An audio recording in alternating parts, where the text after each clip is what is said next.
A velha casa de 2 andares nos subúrbios de São Paulo mantinha um exterior elegante, mas por dentro havia vestígios do tempo aqui e ali. O assoalho rangendo no hall de entrada, os entalhes desgastados nos corrimãos da escada. Todos esses detalhes eram preciosos para Juliana Soares. Na hora do café da manhã, Isabela chamou da cozinha enquanto colocava suco de laranja em um copo. Juliana era alta e tinha uma aparência artística. Seu longo cabelo castanho estava sempre frouxamente preso para trás e seus olhos refletiam inteligência e calor. Mamãe! As nuvens no céu estão fazendo formas engraçadas. Isabela, de 6 anos, gritou da janela. Ela era uma criança com uma imaginação ativa, que podia transformar até as menores observações em aventuras. Sim, elas estão, mas estamos sem tempo. Seu pai também está ocupado. Marcelo desceu as escadas segurando sua xícara de café. Ele era um homem que sempre cuidava de sua aparência. Alto e bonito, ele mostrava um sorriso encantador, especialmente para pessoas relacionadas ao seu trabalho. Tenho uma reunião de negócios importante neste fim de semana. Se tudo der certo, será uma grande coisa, disse Marcelo enquanto acariciava a cabeça de Isabela. Minha princesinha, quando o papai voltar de sua viagem de negócios, eu trarei um presente maravilhoso. Prometo. Isabela olhou para seu pai. Tá bom, papai.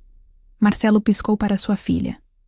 Juliana calmamente colocou a mesa, sentindo um leve desconforto, sobre as palavras de seu marido. Recentemente, Marcelo parecia estar escondendo algo.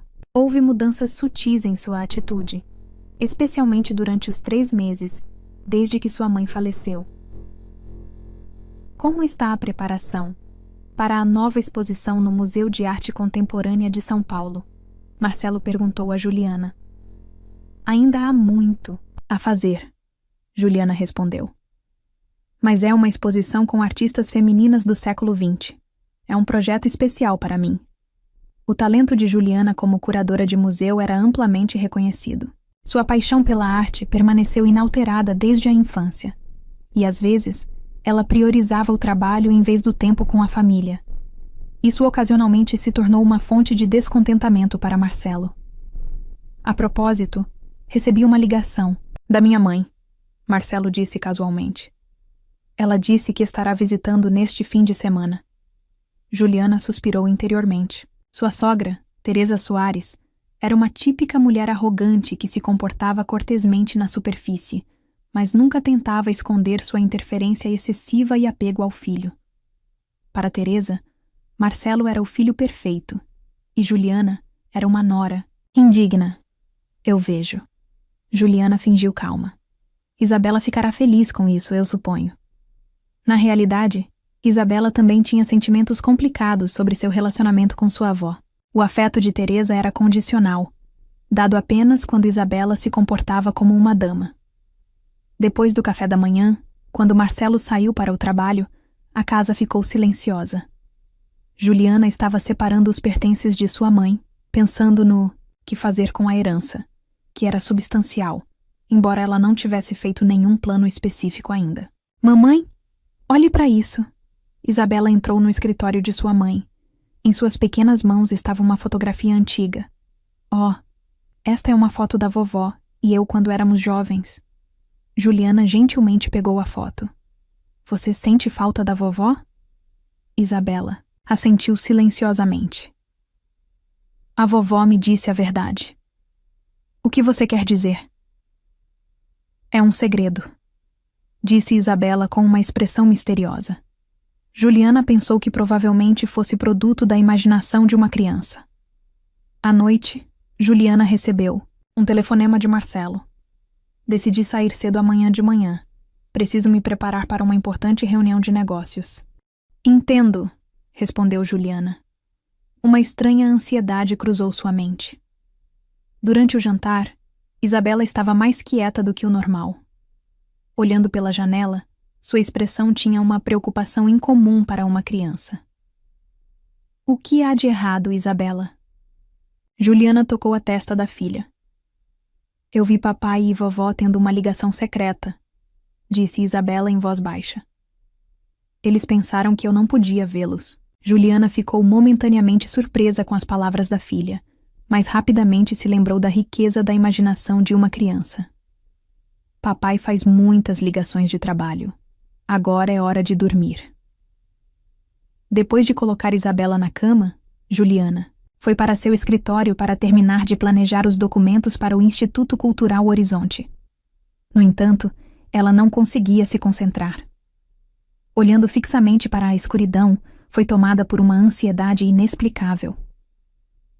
No dia seguinte, Marcelo saiu mais cedo do que o normal.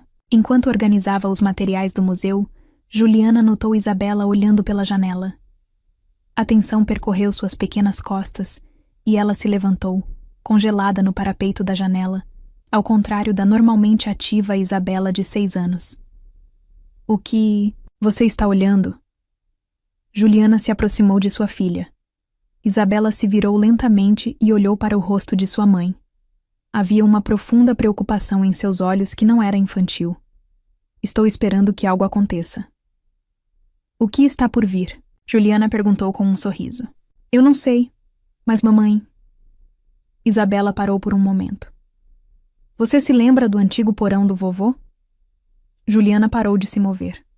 O porão, supostamente usado pelo bisavô de Isabela, já havia sido selado quando ela comprou a casa. Ela não se lembrava de ter mencionado sua existência para sua filha. Isabela, onde você ouviu falar disso? Eu vi isso em um sonho. Há uma sala secreta no porão. Um lugar para se esconder quando pessoas más vêm. Juliana ficou impressionada com a rica imaginação de sua filha, mas também se sentiu inquieta. O relatório de vistoria da casa realmente mencionou um antigo porão de empregados, mas supostamente era completamente fechado e inacessível. Sim, casas grandes e antigas tinham lugares assim, mas eles não são mais usados, explicou Juliana, gentilmente. Sério? A voz de Isabela era baixa. Enquanto preparava o jantar na cozinha, o telefone tocou.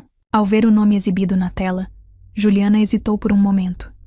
Era de sua sogra, Teresa. Olá, Teresa. Juliana falou com uma voz alegre. Juliana, já saiu? Marcelo havia saído? Havia uma tensão incomum na voz de Teresa. Sim, ele saiu cedo, esta manhã. Ele já deveria ter chegado. Certo. Depois de um breve silêncio, Teresa continuou. Avise-me se tiver notícias dele. Tenho um assunto importante para discutir. Claro. Há algum problema? Não, nada. Só verificando. A voz de Teresa de repente ficou fria. E como está a Isabela? Ela está bem. Um pouco quieta só. Acho que as crianças geralmente entendem mais do que os adultos pensam. Pode ser verdade. Entro em contato mais tarde, Juliana. Até logo. Logo após desligar, Juliana ouviu o som de um motor de carro pela casa. Olhando pela janela, ela viu um homem desconhecido andando lentamente pela casa. O homem de casaco preto parecia estar procurando por algo. Isabela!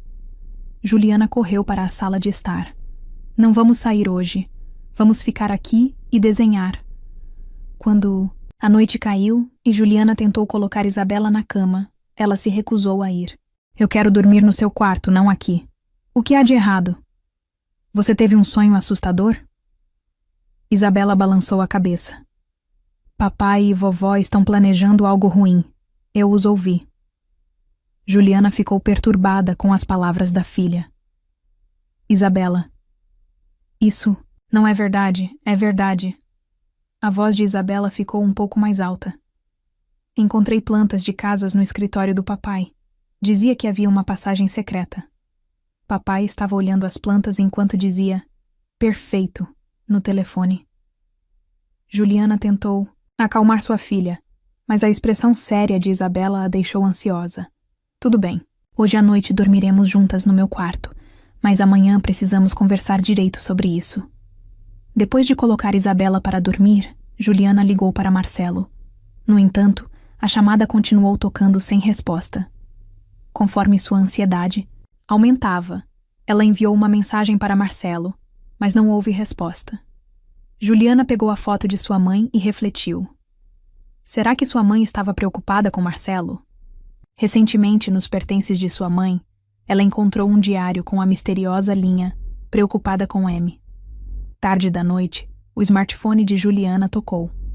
Era uma mensagem de texto de Marcelo, dizendo que voltaria cedo amanhã de manhã. Tinha algo importante para discutir. Juliana não conseguia dormir lembrando das palavras de Isabela. Sua filha tinha uma imaginação vívida, mas havia algo diferente em seu comportamento recente. Era como se ela realmente soubesse de algo. Juliana se levantou da cama e caminhou silenciosamente pela casa. A porta do escritório de Marcelo geralmente estava trancada, mas esta noite estava ligeiramente aberta. Lá dentro, havia documentos cuidadosamente organizados na mesa e nada parecia incomum à primeira vista.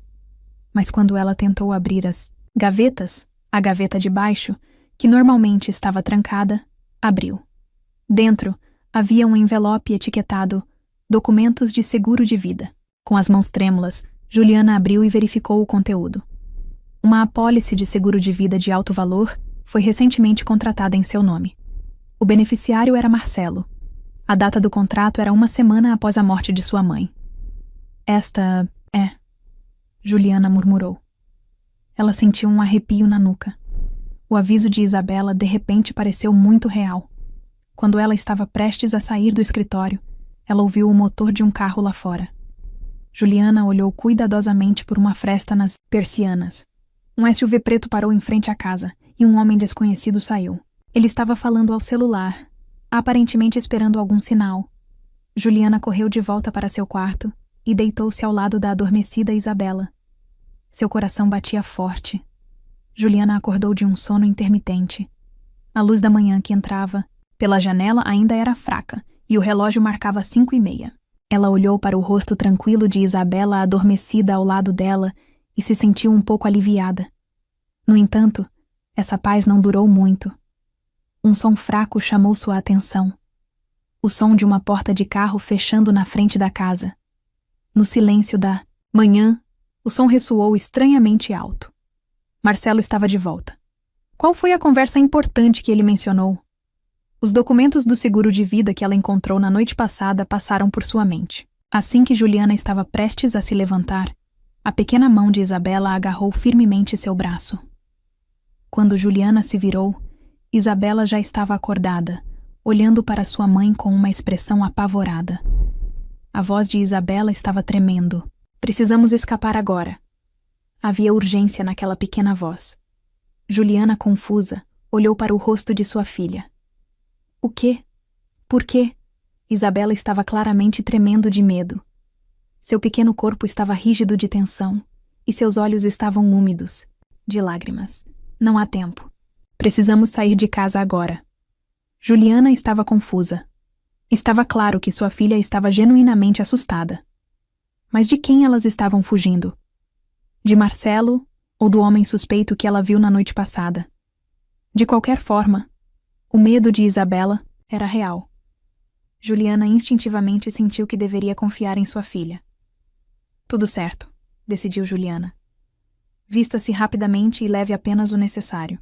Ela rapidamente pegou uma pequena bolsa do armário e colocou dinheiro, passaportes, um celular e o medalhão de lembrança de sua mãe. Isabela rapidamente vestiu suas roupas e abraçou seu bicho de pelúcia favorito. Mamãe, se apresse. Isabela pediu ansiosamente, olhando pela janela. Passos foram ouvidos na porta da frente. O som de uma chave girando e, em seguida, vários passos. O coração de Juliana disparou. Isabela, parece que o papai voltou, disse Juliana, tentando parecer calma. Não deveríamos conversar com o papai sobre isso? Isabela balançou a cabeça vigorosamente. Não. Papai e vovó estão tentando matar a mamãe. Eles querem o dinheiro que a vovó deixou. Juliana engasgou com as palavras de sua filha. Isabela, por que você diria uma coisa dessas? Eu ouvi isso. Papai estava falando com a vovó no telefone. A expressão de Isabela era séria. Papai disse, se Juliana morrer, tudo se tornará meu. E então, só precisamos fazer com que pareça um acidente. Os documentos do seguro de vida que ela tinha visto na noite passada voltaram à mente de Juliana.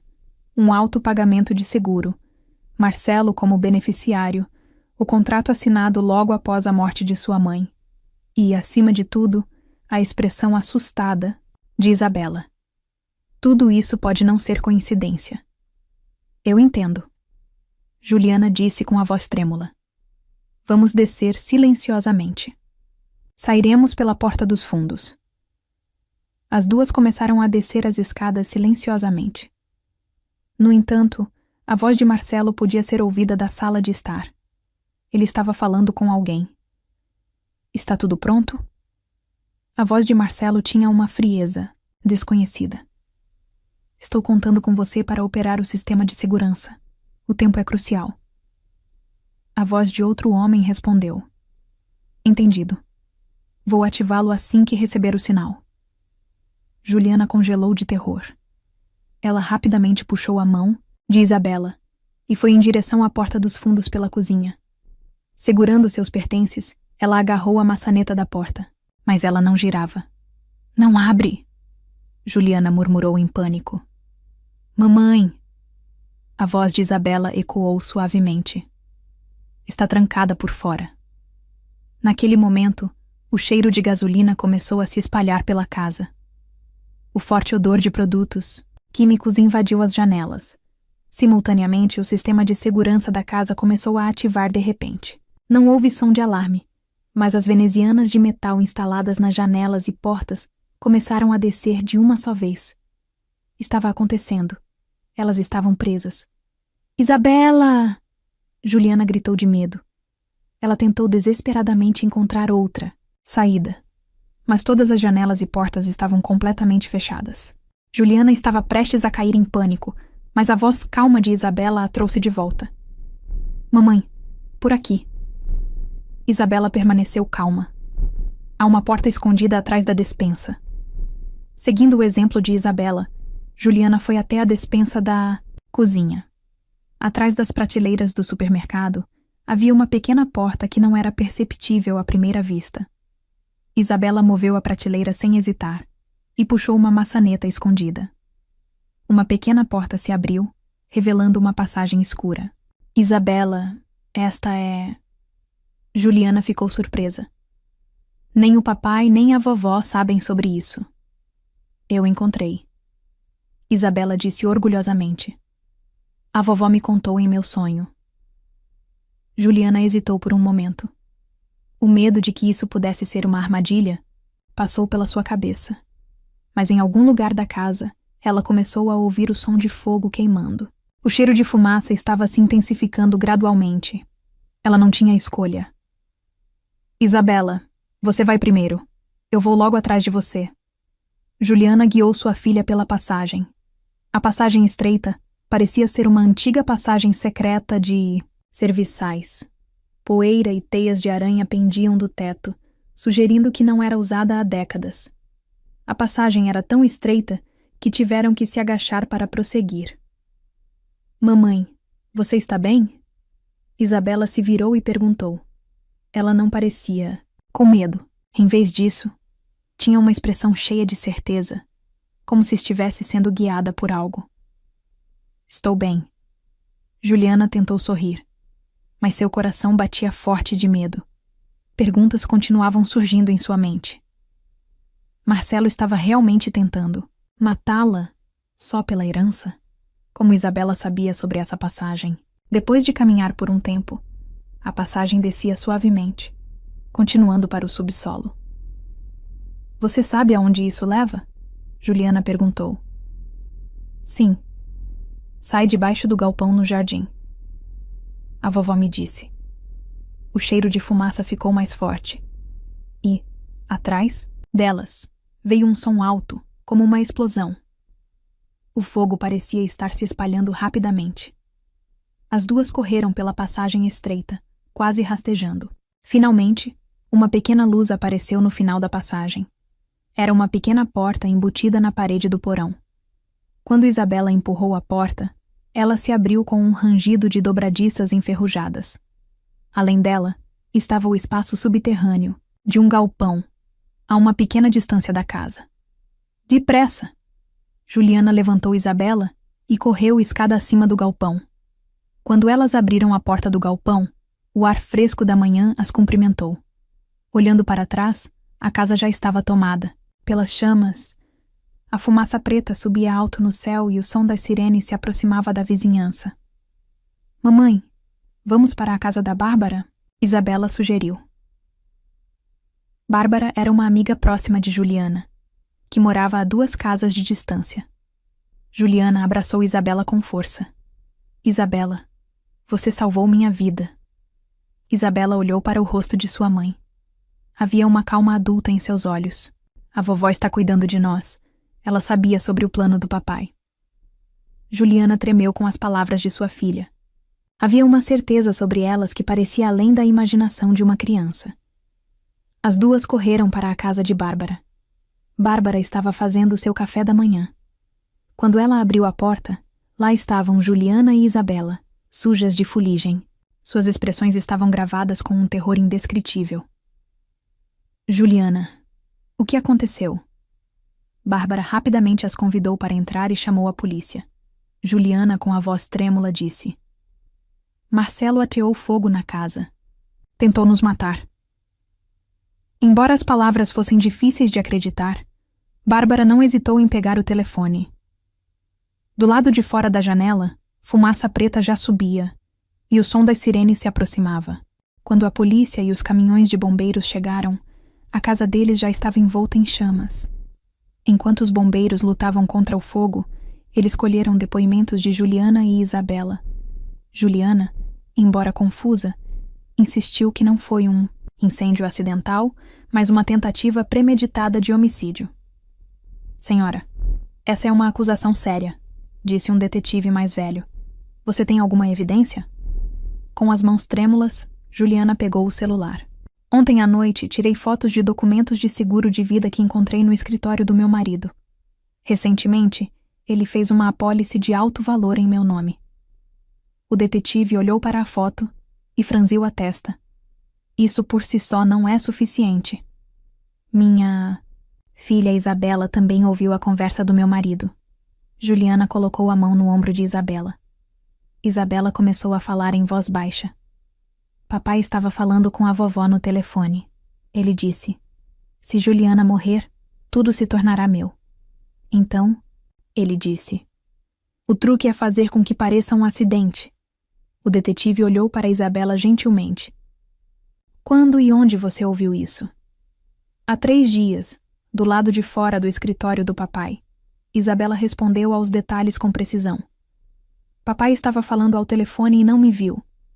Depois, ele estava olhando para as plantas da casa antiga e disse que o novo sistema de segurança estava completo.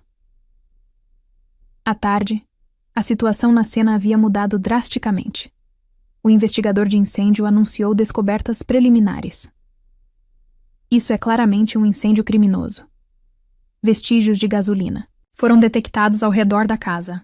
Além disso, o sistema de segurança foi deliberadamente modificado para permitir o travamento remoto de janelas e portas pelo lado de fora. Os detetives correram para localizar Marcelo.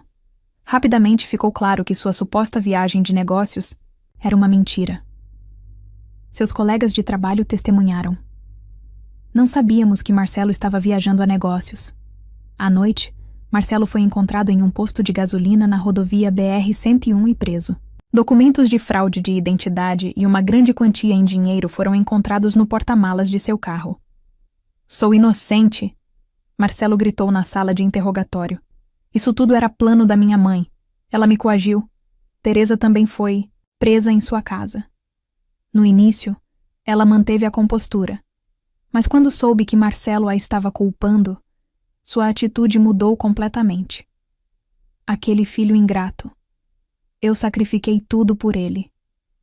Conforme a investigação progredia, toda a extensão do plano horrível foi revelada. Marcelo estava, na verdade, com sérios problemas financeiros. Sua posição na empresa de investimentos era apenas para exibição, e ele estava endividado há muitos anos. Além disso, ele tinha uma amante e estava planejando começar uma nova vida usando a herança deixada pela mãe de Juliana. Ele parece ter ficado impaciente quando você não decidiu o que fazer com os ativos, o detetive explicou a Juliana. Eu me pergunto se minha mãe percebeu algo, Juliana murmurou. Surpreendentemente, evidências foram encontradas no diário da mãe de Juliana, mostrando que ela havia notado a verdadeira natureza de Marcelo. Havia uma entrada dizendo: Marcelo me abordou sobre um investimento, mas recusei depois de saber que sua empresa estava com problemas financeiros. Ela estava tentando avisar Juliana, mas morreu repentinamente de doença. O julgamento começou 3 meses depois. A acusação apresentou provas extensas. Numerosas conversas planejadas entre Marcelo e Teresa foram descobertas no celular de Marcelo, revelando planos detalhados para fazer Juliana e Isabela parecerem ter morrido em um acidente. O réu, Marcelo Soares, planejou meticulosamente matar sua esposa e filha para obter a herança. O promotor se dirigiu ao júri. Ele modificou o sistema de segurança da casa e executou o plano a sangue frio para prender sua esposa e filha e incendiar a casa. A defesa tentou questionar o estado mental de Marcelo, mas ele mudou de estratégia de repente e tentou colocar toda a responsabilidade em Teresa. Minha mãe estava me manipulando. Eu não conseguia escapar do controle dela. No entanto, essa estratégia saiu pela culatra. Teresa ficou furiosa e testemunhou com franqueza sobre seus anos controlando seu filho, bem como seu próprio papel nesse plano. Eu estava determinada a fazer qualquer coisa pela felicidade do meu filho. Juliana não era digna dele. Eu pensei que, se ela fosse embora, Marcelo poderia alcançar o sucesso que ele deveria ter. No final das contas, tanto Marcelo quanto Teresa foram considerados culpados. Marcelo foi condenado a 15 anos por tentativa de incêndio criminoso e tentativa de homicídio, enquanto Teresa recebeu uma sentença de 8 anos por conspiração. Do lado de fora do tribunal, Juliana segurou Isabela com força. Você salvou nossas vidas, Isabela. Isabela olhou para sua mãe. Mamãe, somos só nós duas agora, não é? Sim, nós temos uma a outra. Juliana sorriu. E parece que a vovó também está cuidando de nós. Elas se afastaram de mãos dadas. 6 meses após o julgamento, em uma tarde de outono, Juliana estava olhando pela janela de sua nova casa para o jardim onde as folhas caídas estavam dançando. Esta casa, comprada em uma pequena cidade nos subúrbios de São Paulo, era muito menor do que sua antiga mansão luxuosa, mas era cheia de calor. Mamãe, olha! Isabela chegou da escola e mostrou a ela um desenho. A professora disse que minha foto estará na exposição de arte. Juliana pegou o desenho de sua filha. Ele retratava 3 mulheres: Juliana, Isabela e a mãe de Juliana. Maravilhosa, Isabela. Sua avó ficaria feliz. Isabela sorriu. Mamãe, estou feliz por ter dito para você escapar naquele dia. Eu também. Juliana abraçou sua filha. Desde aquele incidente, Isabela demonstrou uma resiliência notável com a ajuda do conselheiro psicológico, Diego Medeiros. Ela fez amigos em sua nova escola e estava começando a desenvolver seus talentos artísticos. A própria Juliana também havia retomado seu trabalho no Museu de Arte Contemporânea de São Paulo, enquanto lidava com suas feridas emocionais. Ela também estava avançando com planos para estabelecer uma fundação para apoiar jovens artistas femininas, usando parte da herança da mãe dela. Você já decidiu um nome para a nova fundação? Isabela perguntou. Estou pensando em chamá-la de Sonho Reverso. Isso significa um primeiro passo em direção a um novo sonho. Juliana respondeu com um sorriso. Enquanto isso, os dias de Marcelo na prisão foram sombrios. Ele repetidamente solicitou redução de pena, alegando: é uma falsa acusação criada pelas ilusões da minha esposa e pela imaginação da minha filha. No entanto, as evidências apresentadas pela acusação foram esmagadoras. Seus colegas na empresa também testemunharam sobre seus anos de desonestidade e mentiras. O mais irônico foi o colapso do relacionamento entre Marcelo e sua mãe, Teresa. A culpa que Marcelo atribuiu à sua mãe durante o julgamento criou uma ruptura irreparável entre eles. Teresa foi isolada na prisão e chamada de prisioneira. Mais lamentável, ela apenas repetia para os outros presos: foi pelo meu filho. Na véspera de Natal, Juliana e Isabela estavam passando um tempo em frente à lareira. O conselheiro psicológico de Isabela, Diego, também havia sido convidado, e os três compartilharam uma noite calorosa juntos. Nos últimos 6 meses, Diego gradualmente se tornou parte da vida de Juliana e Isabela, primeiro profissionalmente, depois como amigo e agora como alguém da família. Mamãe, Isabela de repente perguntou, o que é uma família de verdade? Juliana pensou por um momento e respondeu gentilmente. Família não se trata de laços de sangue, mas sim de cuidar e proteger uns aos outros.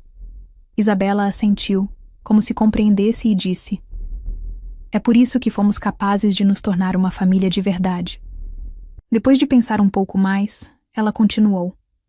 A vovó e o papai não eram uma família? Eles se amavam, mas não era um amor saudável, explicou Juliana gentilmente. O verdadeiro amor significa desejar a liberdade e a felicidade do outro. Não se trata de usar alguém para seus próprios desejos. Isabela olhou para Diego e sorriu. E quanto a Diego? Diego pode se tornar parte da nossa família? Os dois adultos trocaram olhares, e as bochechas de Juliana ficaram vermelhas. Diego sorriu gentilmente e respondeu. Isso é algo que todos nós conversaremos sobre algum dia. A chuva começou a cair silenciosamente do lado de fora da janela. Uma sensação de antecipação por um novo ano e um novo começo envolveu esta pequena casa. Juliana abraçou Isabela com força. Sua coragem criou nossa nova vida. Com essas palavras, elas estavam dando um passo em direção a um futuro brilhante. Agora me diz, você já teve um pressentimento estranho sobre alguém próximo, mas não conseguiu explicar o porquê? E se fosse você no lugar da Juliana, você confiaria no seu instinto ou nas palavras da sua filha de 6 anos? Escreve aqui nos comentários. Eu quero muito saber. Se você gostou do vídeo, clica em curtir e se inscreve no canal também. Assim você não perde nenhuma história emocionante. E não esquece, deixa também um comentário com uma classificação de 1 a 10 para mostrar o quanto você gostou. Assista também ao vídeo que agora está aparecendo na sua tela. Até breve.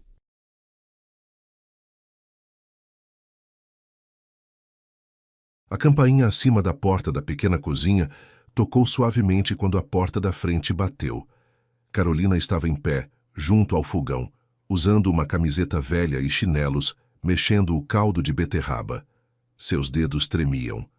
Ela tentou segurar o choro. Renato, seu marido, com quem ela havia vivido por 10 anos, entrou com uma mala.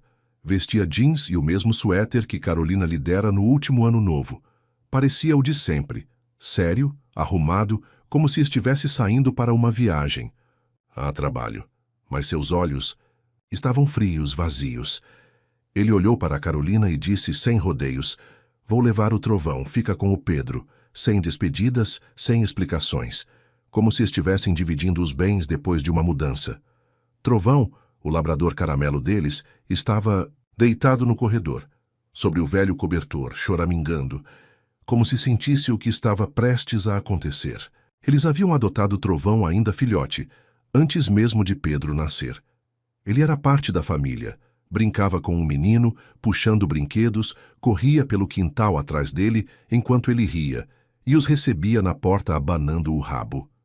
E agora, Renato. Falava dele como se fosse uma TV ou um sofá.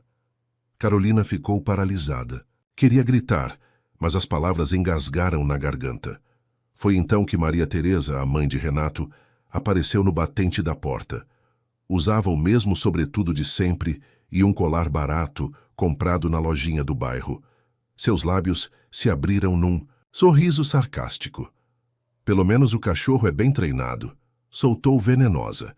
Renato soltou um riso curto, e Maria Teresa gargalhou, como se aquilo fosse engraçado. Riam como se Pedro, o filho deles de 9 anos, fosse um fardo, e Trovão, um prêmio valioso.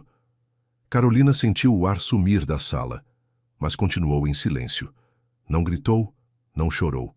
Apenas apertou com força a concha na mão e se virou para a mesa.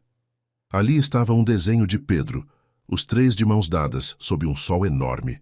Ela pegou o papel e passou por Renato e sua mãe em direção ao quarto ao lado, onde o filho estava. Pedro estava sentado no tapete de pernas cruzadas, com fones de ouvido e um lápis de cor na mão. Seus cabelos escuros caíam sobre a testa, e ele coloria lentamente, como se quisesse se esconder dentro do desenho. Ele ainda não sabia que o mundo dele estava desmoronando. Carolina o observou, e o peito apertou. Ela fez uma promessa silenciosa. Pedro jamais pensaria que aquilo era culpa dele. Ela conheceu Renato quando tinha 23 anos. Trabalhava numa pequena gráfica de bairro, imprimindo cartões e panfletos. Renato apareceu para encomendar folhetos para a empresa onde trabalhava. Era gerente de vendas, seguro de si, com um sorriso encantador. Saiu de lá com o número dela. Um ano depois estavam casados. Logo veio Pedro. No começo parecia tudo perfeito. Renato era atencioso, trazia flores do mercado, levava Carolina à represa das Palmeiras, fazia piadas que a faziam rir até chorar. Mas com o tempo, o sorriso dele foi rareando. E as palavras ficaram afiadas. Passou a controlar tudo. Desde o jeito que ela cozinhava, até como criava o filho.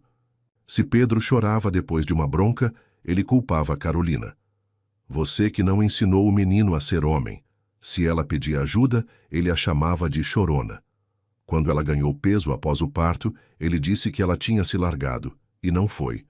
Brincadeira. Maria Teresa só piorava as coisas. Morava no bairro ao lado e vivia aparecendo.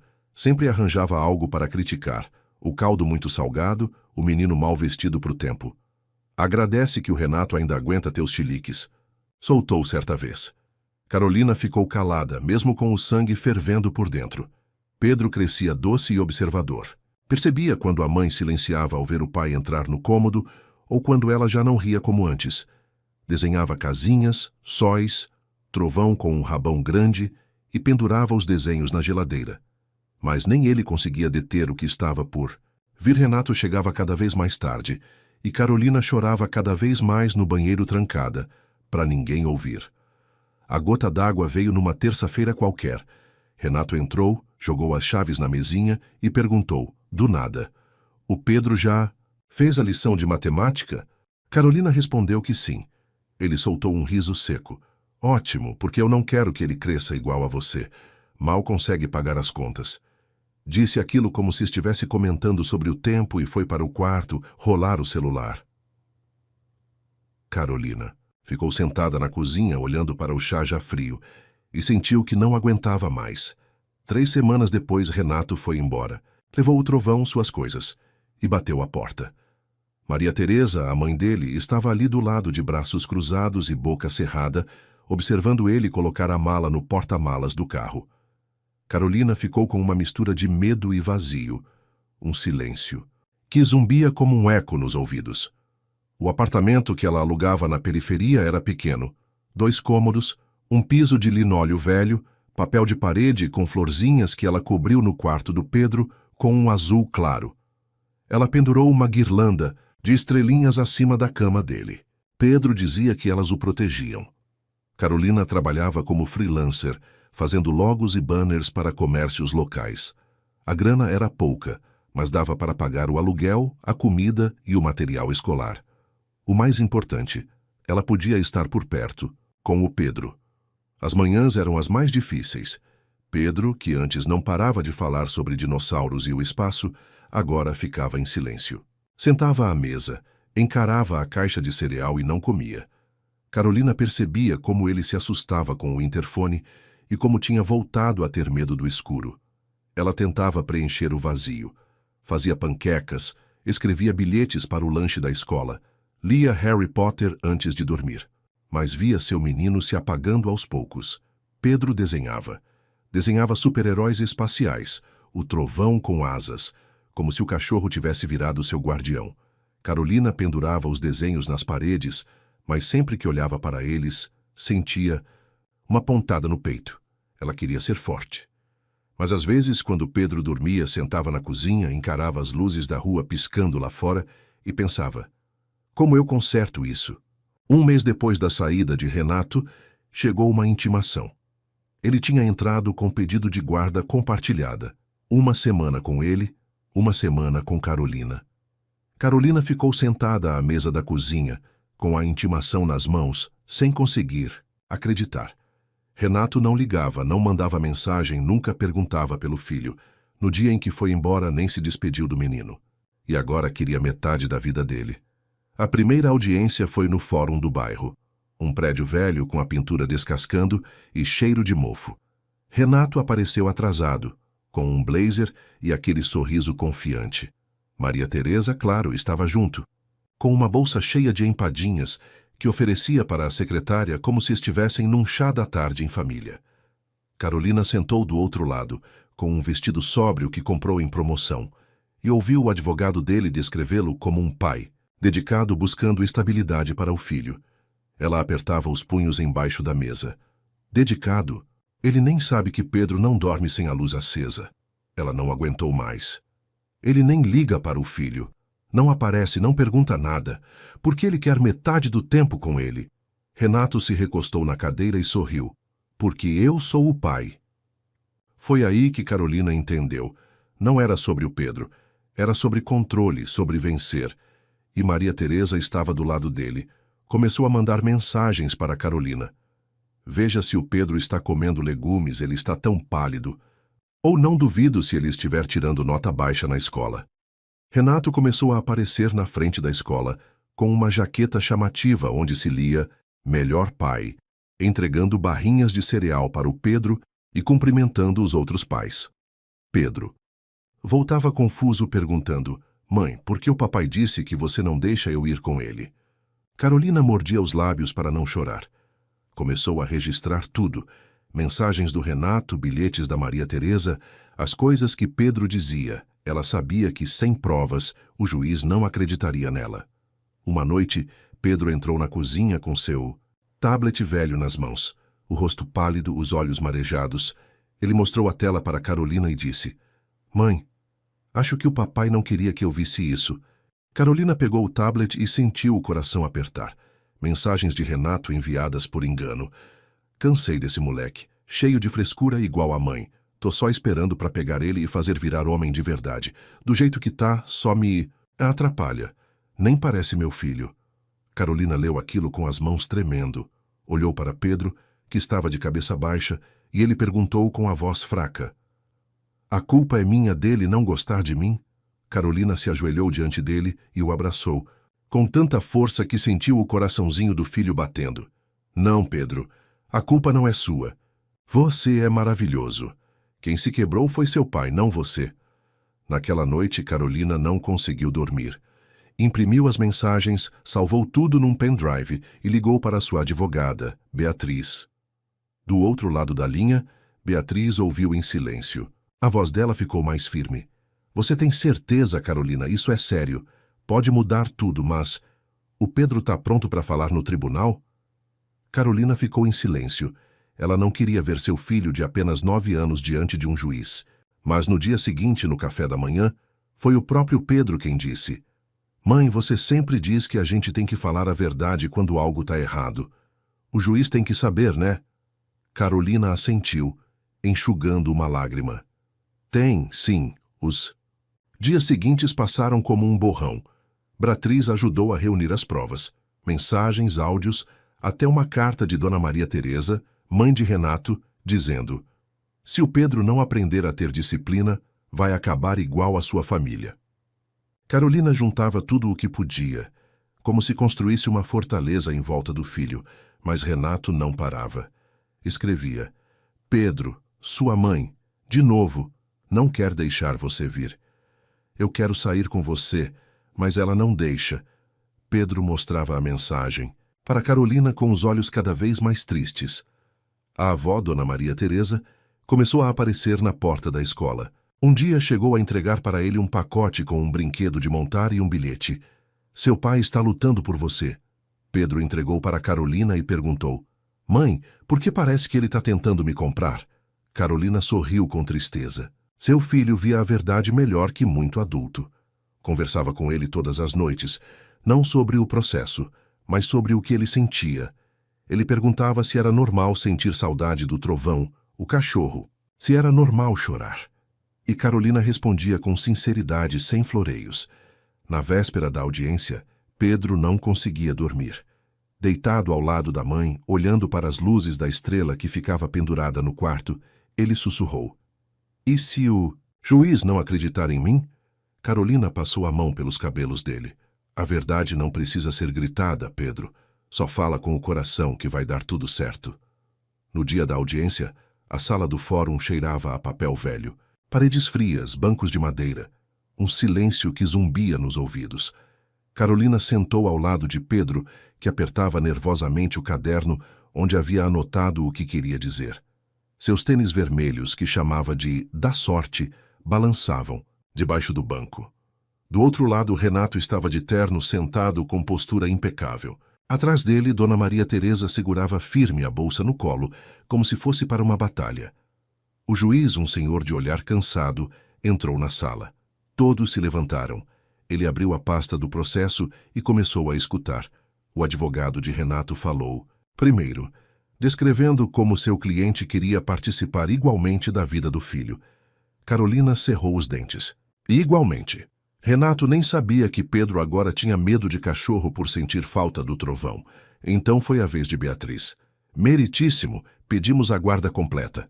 Temos provas, inclusive mensagens enviadas diretamente à criança. O juiz ergueu as sobrancelhas. A criança? Beatriz assentiu. E com sua permissão, o Pedro gostaria de se manifestar. A sala ficou em silêncio. O juiz olhou para Pedro. Tem certeza, meu filho? Pedro olhou para Carolina. Ela assentiu suavemente. Ele então se levantou devagar. Quero falar. Sua voz era baixa, mas firme. Ele caminhou até o juiz com o caderno nas mãos trêmulas. O meu pai me mandou mensagens. Eu não devia ter visto, mas vi. E acho que o senhor precisa saber.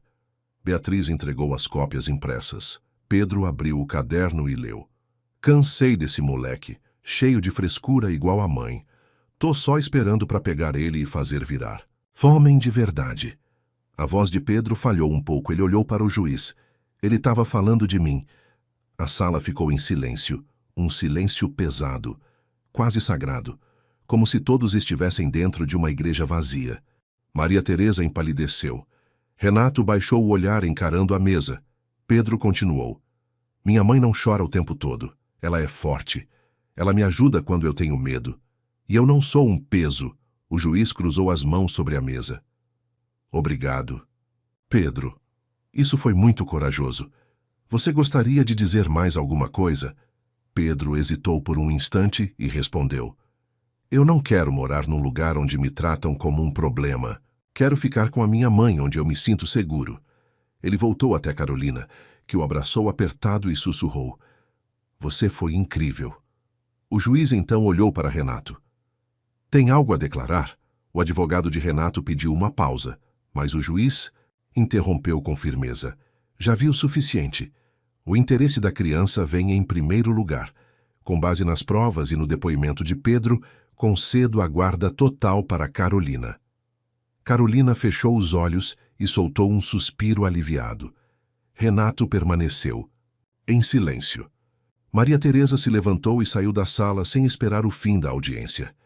Pedro olhou para Carolina e sussurrou. Agora a gente pode comer panquecas? Ela riu pela primeira vez em meses.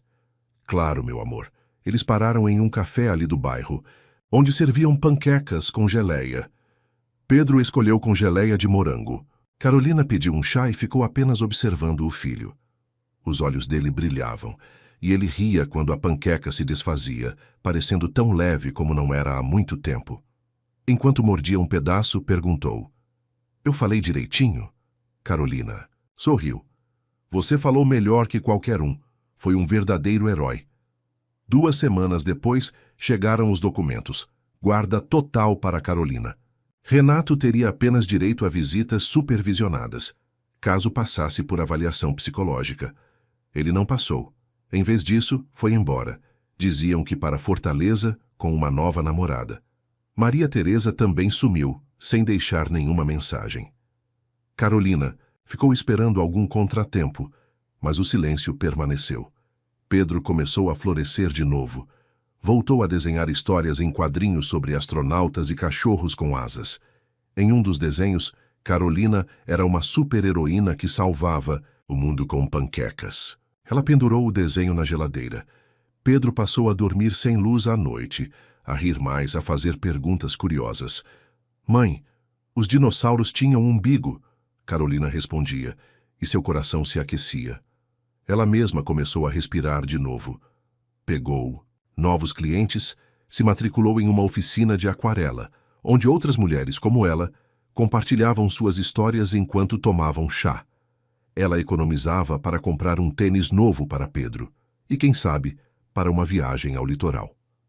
Vida estava melhorando. De vez em quando, Carolina pensava em Trovão.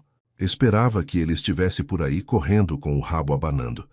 Renato levou o cachorro, achando que isso era uma vitória. Mas ele deixou Pedro com Carolina, e isso foi a melhor coisa que ele poderia ter feito. Porque o filho dela era corajoso, gentil e sabia que o amor de verdade não precisa ser conquistado. Ele já é seu. Se essa história tocou o seu coração, conte para a gente. Talvez você tenha vivido algo parecido. Talvez tenha sido uma criança como o Pedro. Ou talvez só queira dizer a ele que ele foi incrível. Suas palavras importam. E se quiser que histórias assim cheguem a quem precisa, compartilhe. Agora me diz, você acha que Carolina deveria aceitar a guarda compartilhada mesmo sabendo que Renato não se importava de verdade com o filho? E até que ponto um pai ausente tem o direito de reivindicar espaço na vida do filho? Escreve aqui nos comentários de 0 a 10. Qual a sua nota para essa história? Quero muito saber. Se você gostou do vídeo, já clica em gostei e não se esquece de se inscrever no canal. Assim você não perde nenhuma história emocionante que postamos diariamente aqui no canal. Um beijo e até breve.